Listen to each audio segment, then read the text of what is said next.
VGT bad, p010c, p0299, some of those codes.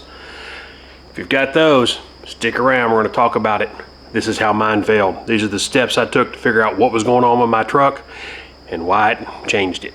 If you got a p00299 and you can't figure out why, it may be a weak VGT actuator. The way this whole thing started was pulling home a trailer and I got a p00299 alarm. Now, what I noticed is it would kind of off idle. It would set, and then once the truck took off and was running all day, you know, it worked fine all day. Fought with it a little bit. Heard that it was possibly the air cleaner if you used the wrong one. Well, I thought, well, that one's been in there for a little while. I didn't think it was quite due, but it was probably pushing its limit. Ordered a new one, made sure I got the right one, didn't have the glue strips. There are aftermarket ones without the glue strips and they're fine. But made sure to get one without glue strips. Put a new one in, code came back. Again, would set in the morning. Crap, all right, what's going on? Well, I got a 401 alarm one time with it. I thought, uh-oh. So there's a TSB, a technical service bulletin from Chrysler that says if you've got 299 and a 401 together, check the EGR valve. The seal may be turned, and it's time to replace it. Okay, that would have been expensive. And I might have had to put this truck on a diet if that happened, because I would not buy another EGR valve. But we haven't done that. Anyway, I reset. I would let the truck warm up in the morning. Code went away. But all right, something's going on when it's cold. Dealt with it. Found out there are some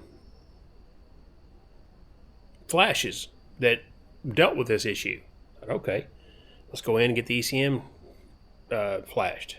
Well, in doing so, I decided, well, let me check recalls just to make sure there's nothing out there. Well, there was like 8 recalls that I had to take. 90% of them were wiper might come loose. We need to make sure it's seated correctly. Tailgate made pop open. It's got 130,000 miles. Tailgate's not popped open. Trust me, I don't think that was a problem. But it was a recall they had to go through, so I let them go through them all. The big one, however, was they went ahead and put a new high pressure pump on. I had the P4, and now I've upgraded to the P3. I know that doesn't sound like an upgrade, but it is. It's a P3 is a much heavier pump, much more reliable. Evidently the P4 was coming apart, spitting chunks of crap throughout the engine, locking everything, or throughout the fuel system and clogging everything up. Not a problem. That's all replaced now. Got the flash, thought, all right. Took off when I first left the dealer. Man, the pedal was dead. I thought, oh shit. Turned back in to go back to the dealer. Everything came around. Drove fine. Went home. Okay, not a problem. Drove it the first day. Nothing wrong. Got in it a little bit. Hell, it went up 33 pounds of boost. Everything looked great. No problem. Great. Maybe that was the whole issue. It was just a flash. Got in it the next morning. Let it warm up a little bit like normal. As I'm warming it up, I went ahead and hooked up. I don't know why it made me do it, but I hooked up the code reader and hooked up live data. And I went to the VGT to watch it. And I kind of rev it a little bit just to see if the VGT was moving. And I saw that the command move, and it was like it was trying, but it just wasn't keeping up. It couldn't do it. And all of a sudden it faulted. I got a VGT-A fault, which the VGT-A is evidently your feedback. Said, all right, well, it was stuck at 22%. Got the light. It came on immediately. Drove it to work. Well, of course, now the exhaust brake doesn't work, and decided, I checked the code when I got to work. It's, again, p00299, blah, blah, blah. I accidentally reset it. Crap. I did not mean to reset that. Got in the truck that afternoon, decided, well, when I start it, I'm going to turn the live data on, see if that 22%, if that thing resets and starts working. It did not. Okay, it stayed at 22%. And now I had a p010c. p010c is the actuator's lost communication. I started doing a little research on that. I think it was BDD Diesel decided. They came out and they said, okay, if it's that one, you don't have a turbo issue. More than likely, it's probably just the actuator. Huge sigh of relief. But here's the problem. You got to get an actuator.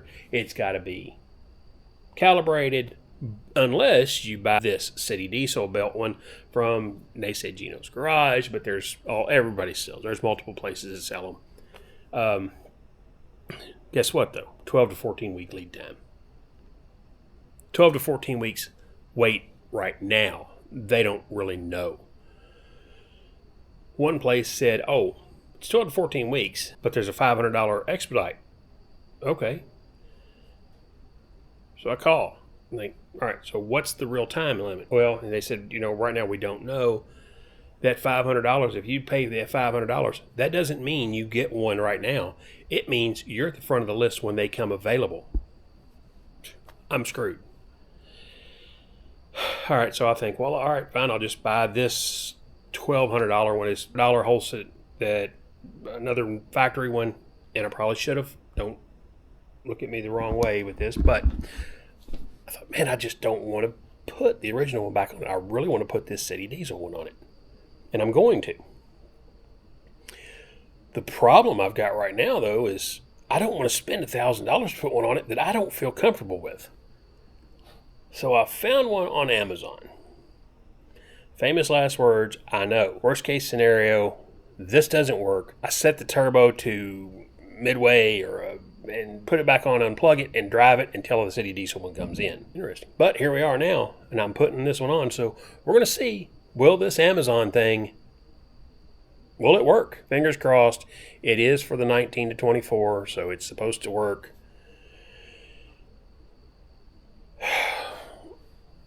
Guys, wish me luck. If this thing will get me through for a few months until I can get a good upgrade, so be it.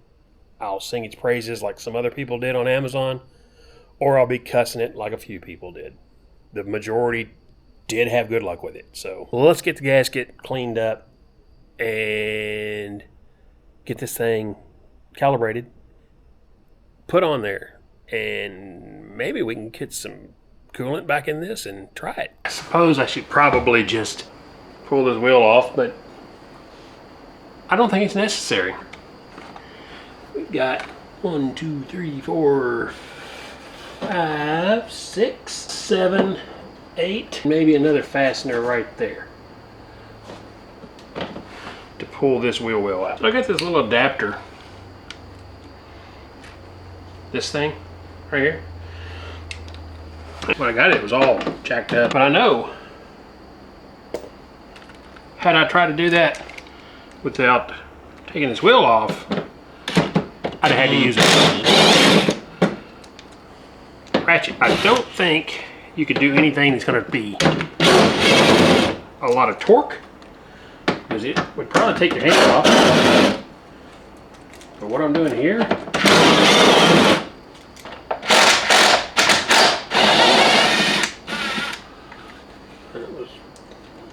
torque than I expected it. All right, but we do have that. Oh, there's another one right there. That one over there. Pull that one off. Get our fastener.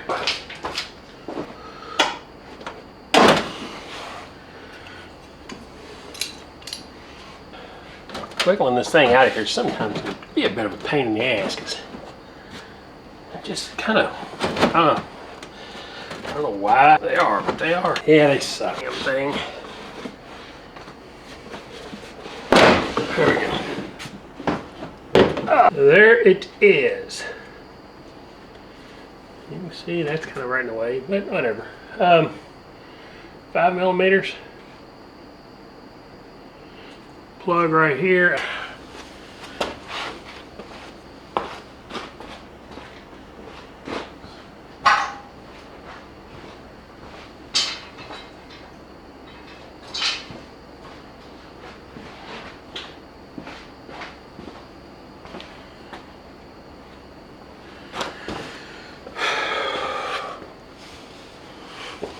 I've got me a little screwdriver here. So that one pops out. So this has a little plastic screw right here.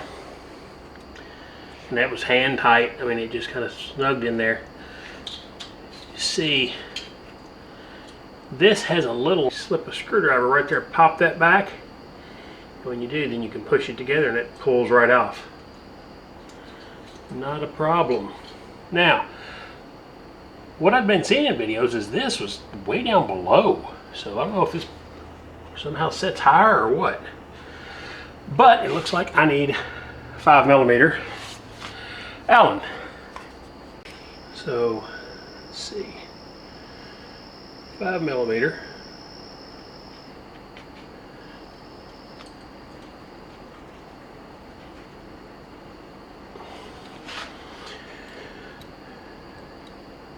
So it's up in there.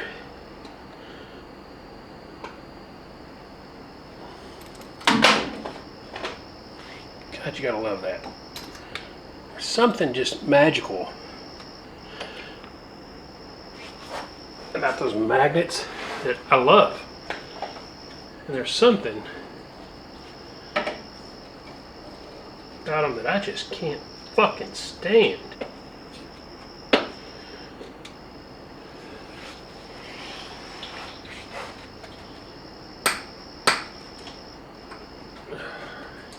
That one broke loose. Thank you. This 3/8 hammer here.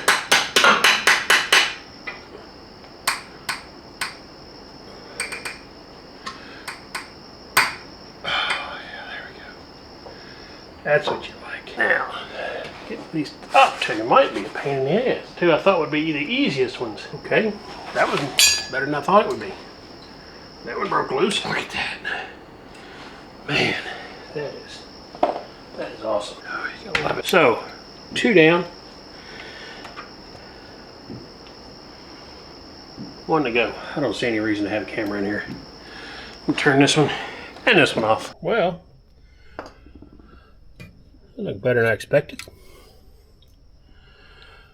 Here we go. This is a God's honest true moment of truth right here.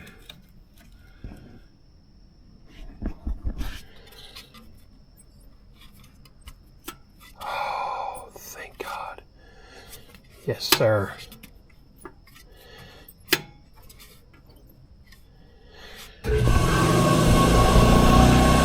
Scared the shit out of me. Our next issue is we have to get it all clean. It doesn't look bad. My plan is to use this thing with a little of this soaked into it. We'll just see how that works.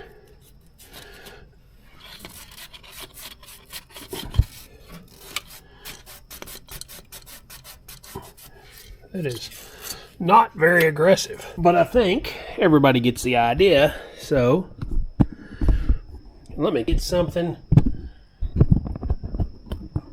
a little stronger. 240 emery, and in this thing I get time just to go wipe down everything. All right, so there we are. I think everything looks, yeah.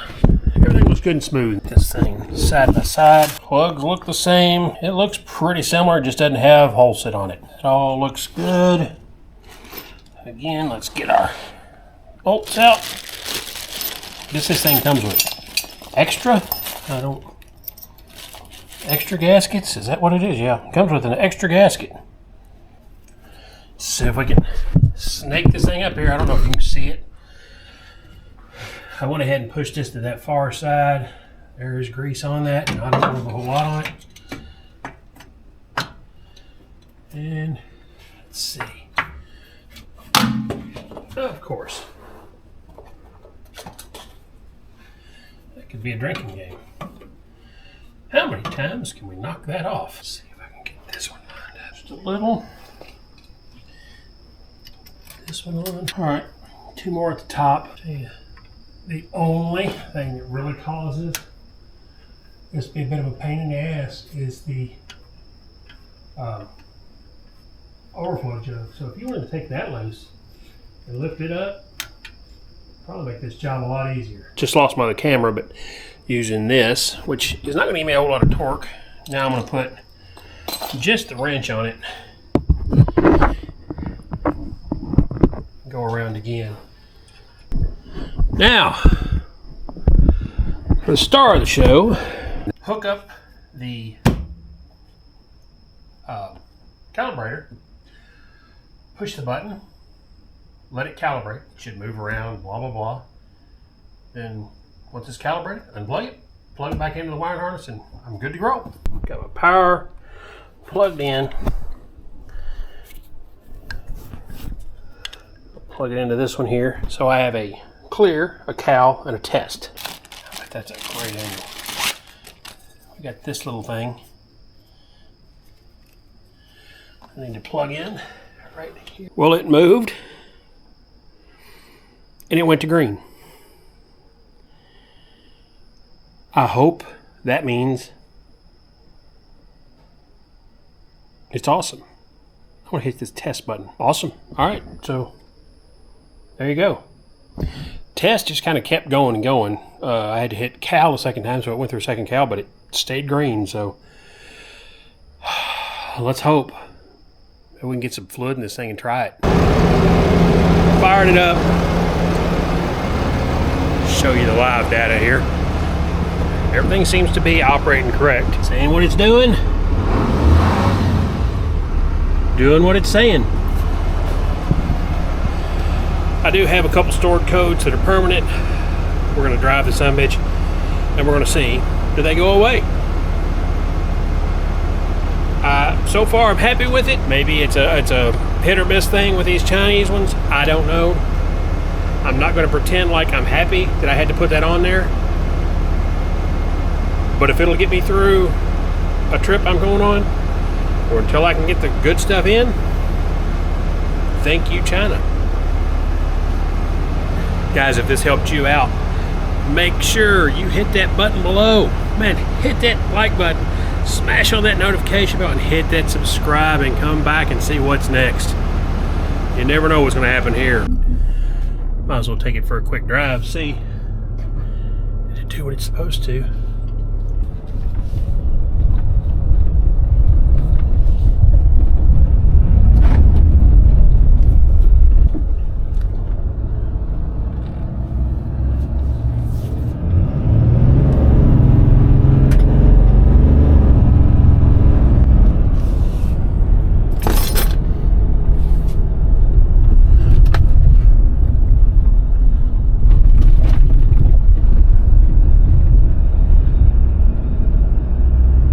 Something else we need to check on.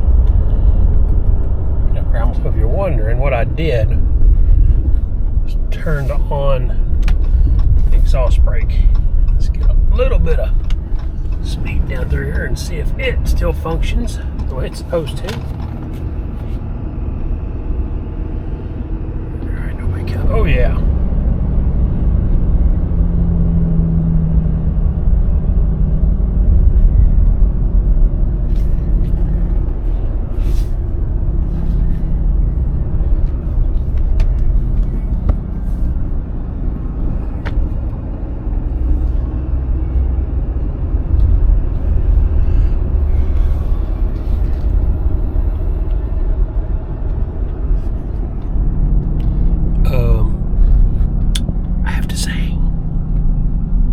There was a problem for a little while. Didn't have the power, but it should have had. So there you go. How long the Amazon lasts, I don't know. But it took care of me this time. I can't complain. Thing went right up to 33, 32 pounds of boost. Felt good. Everything, I mean, it did. It felt great.